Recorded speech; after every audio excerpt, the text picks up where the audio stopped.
Bienvenue à l'Académie 3 tonnes. Nous allons explorer ensemble dans cet enseignement l'histoire de l'agriculture.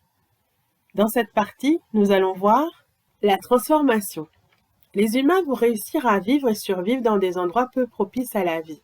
Certains ont trop peu de végétation, ils ont peu de pluie et il y fait trop chaud. Il faut arroser pour que les plantes poussent. Mais dans d'autres, il n'est carrément pas possible de faire pousser les plantes pendant plusieurs mois de l'année parce qu'il fait trop froid, tellement froid que l'eau est gelée et devient de la glace. À ces températures, les plantes ne peuvent pas faire des réactions chimiques, elles ne poussent pas.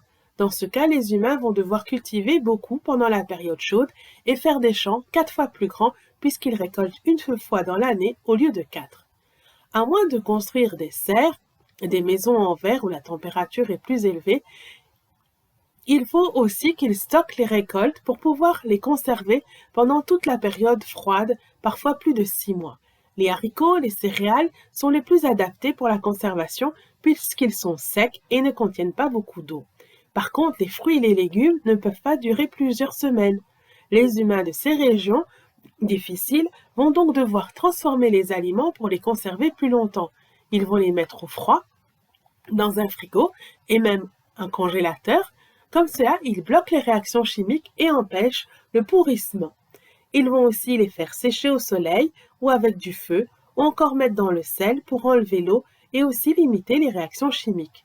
Ils vont enfin empêcher l'air de rentrer dans les aliments pour que les micro-organismes ne respirent pas en les mettant dans l'huile ou en enlevant l'air avant de fermer le bocal. En général, ils vont cuire les aliments avant de les transformer pour tuer les microbes et c'est ainsi que les pays au climat difficile on fabrique de la farine et des pains, des confitures, des jus de fruits, des pâtes et une grande quantité de produits sous forme de boîtes de conserve parce qu'il est impossible d'aller cueillir la nourriture directement dans le jardin. Ici s'achève cette partie de l'enseignement sur l'histoire de l'agriculture.